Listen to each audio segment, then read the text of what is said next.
এবার একবার মায়াপুরের ছবি দেখা যাক কেমন হয় রথযাত্রা, এখনো পর্যন্ত কি কি উপাচার হলো সেখানে।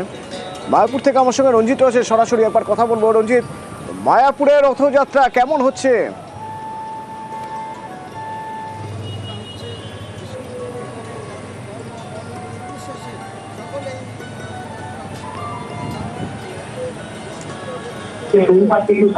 রথযাত্রা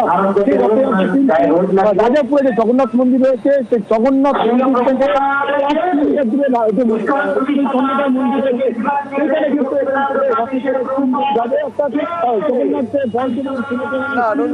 স্পষ্ট শোনা যাচ্ছে না, হয়তো প্রচুর আওয়াজে শোরগোল হচ্ছে, হই হট্টগোল হচ্ছে, তোমার গলা স্পষ্ট আমরা শুনতে পাচ্ছি না তোমার কথা। আমি তোমার সঙ্গে কথা বলবো তার আগে কি বলছেন যারা গিয়েছেন এবং যারা আয়োজন করছেন তারাই বা কি বলছেন একবার শুনবো। প্রশান্তপল্লী রাজাপুর জগন্নাথ মন্দির, এখান থেকে 3টি সুসজ্জিত রথ যাবে ইস্কন হেডকোয়ার্টার সিধা মায়াপুরের চন্দ্রোদয় মন্দিরের পঞ্চদত্ত মন্দিরে, সেখানে অস্থায়ী মাসির বাড়ি, সেখানে অবস্থান করবেন এবং 5 তারিখে পুনর্যাত্রা রিটার্ন রথে এই প্রশান্তপল্লী রাজাপুরে ফিরে আসবেন। জাতি ধর্ম বর্ণ নির্বিশেষে সকলেই এই রথের রশিতে টান দিতে পারবেন। নিরাপত্তা ব্যবস্থা কঠোর করা হয়েছে। রঞ্জিত, মায়াপুরে রথযাত্রার দিনে 300 রকমের ভোগের ব্যবস্থা করা হয়, মানে 300 পদ থাকে ভোগে, কি কি থাকে?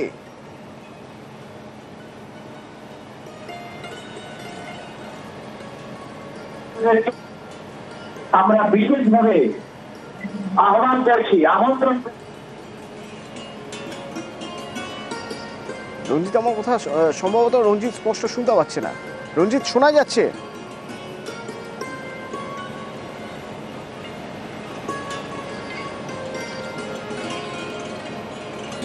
300 রকমের ভোগ রথযাত্রা। রঞ্জিত সম্ভবত আমার কথা শুনতে পাচ্ছে না। এই ভোগের ফল মিষ্টি 300 রকম খাবার থাকে, নানা রকম পিঠে পুলিও।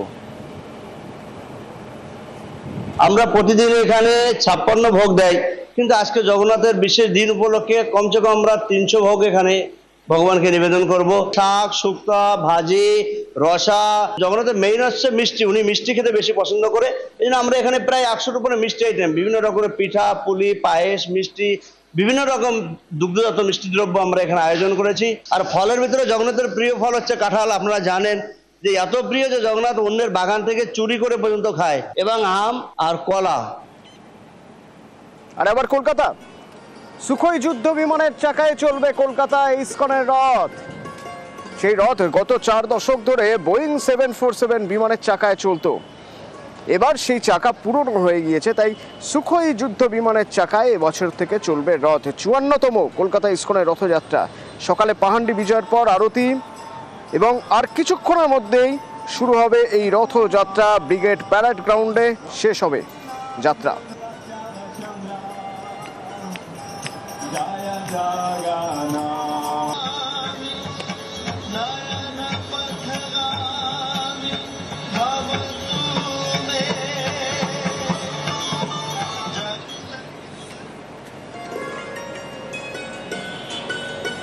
আর এবার রাজবাড়ির রথযাত্রা। মহিষাদলের রাজবাড়ির 250 বছরের পুরনো রথযাত্রা। একই রকম ঐতিহ্য আজও বজায় রয়েছে, সেরকমই সড়ম্বরে হচ্ছে এই রথযাত্রা।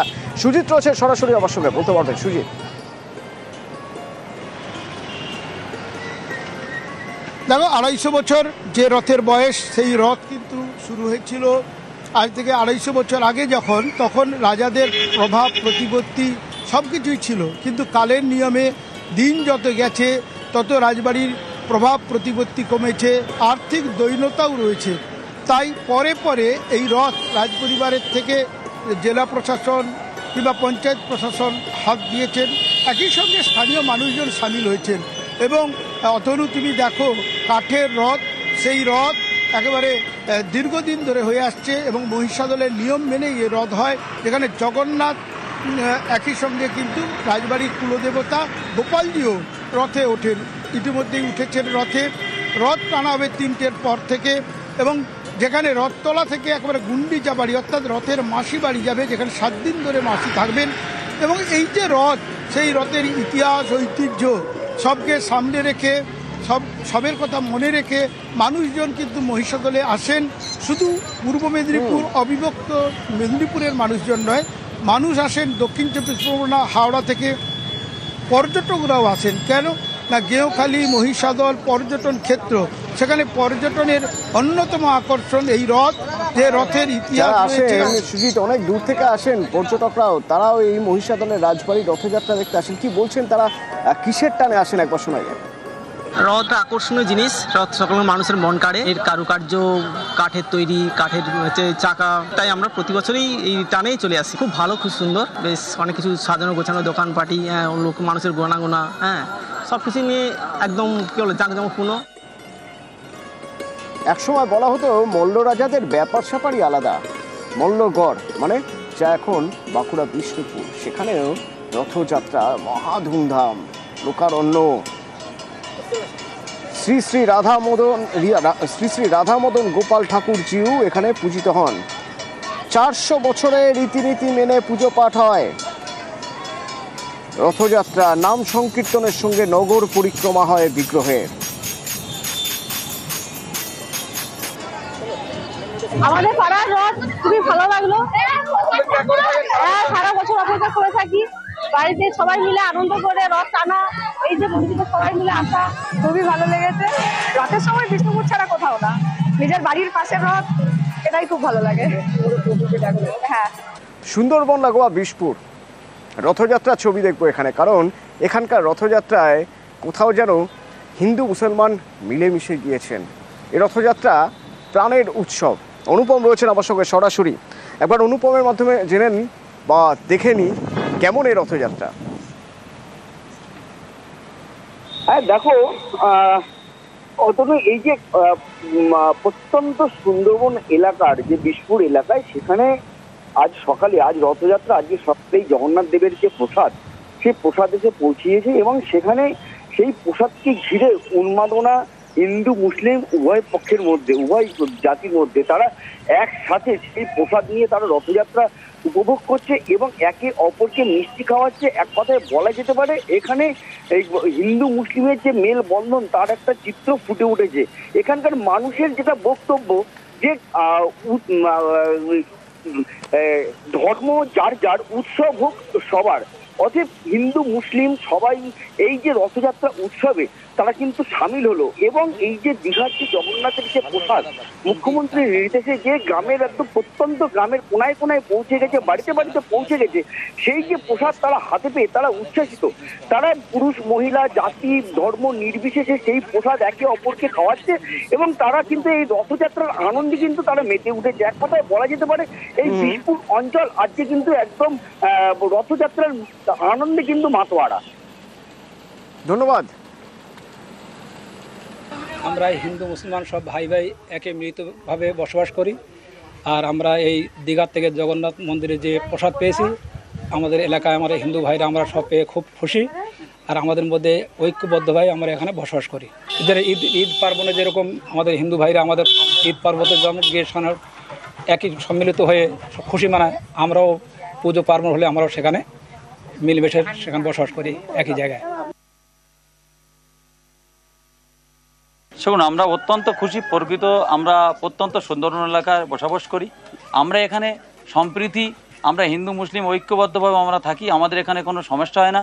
প্রত্যেকটা বাড়িতে বাড়িতে জগন্নাথ দেবের প্রসাদ পাঠিয়ে দিচ্ছে। আর দীঘার মতো জায়গায় একটা জগন্নাথ দেবের ধাম তৈরি হয়েছে, জগন্নাথ দেবের মন্দির তৈরি হয়েছে, সেখানে হাজার হাজার মানুষ সেখানে যাচ্ছে। একটা হিন্দু মুসলিম যাই হোক না কেন, যেমন আমরা ঈদে আমার পরেশদা রয়েছে, আমরা যারা আমন্ত্রণ করি, অবনীদা রয়েছে, তারা কিন্তু আমাদের ঈদে গিয়ে পিঠে পুলি পায়েসও খায়। তেমনি আমরা দুর্গাপূজা, আমরা প্রত্যেকটা কালী পূজায় আমরা অংশগ্রহণ করি। যা ধর্ম যার যার, উৎসব সবার। আর আমাদের রাজ্যে রথযাত্রার কথা বলতে গেলে শ্রীরামপুরের মহেশের রথযাত্রার কথা তো বলতে হবে। সেই 629 বছরের পুরনো রথযাত্রা এখনো সেই একই রকম সমারোহে এই রথযাত্রা হয়। 50 ফুট উচ্চতার 12টি লোহার চাকা। সকাল 8:30 থেকে যাবতীয় আচার শুরু হয় এখানে। এখন কি হচ্ছে, দুপুর 12:30 বেজে গিয়েছে। আমার সঙ্গে সুদীপ্ত রয়েছেন, সরাসরি বলতে পারবেন। সুদীপ্ত,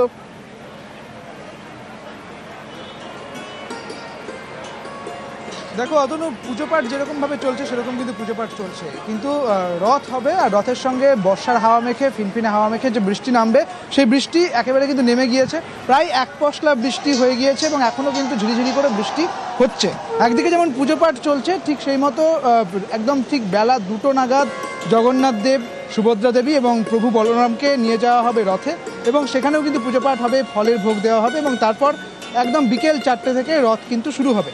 কিন্তু এই যে বৃষ্টির মধ্যে আমি দেখলাম যে মার্বেল পেপারের তৈরি বেশ কিছু রথ ভেতরে প্রবেশ করলো এবং ছোটোবেলার কথা মনে পড়ছিল। যদিও এই মাহেশের রথ কিন্তু একেবারে লোহার রথ, 50 ফুটের এই রথ এবং সেই সঙ্গে 12খানা তার লোহার চাকা রয়েছে।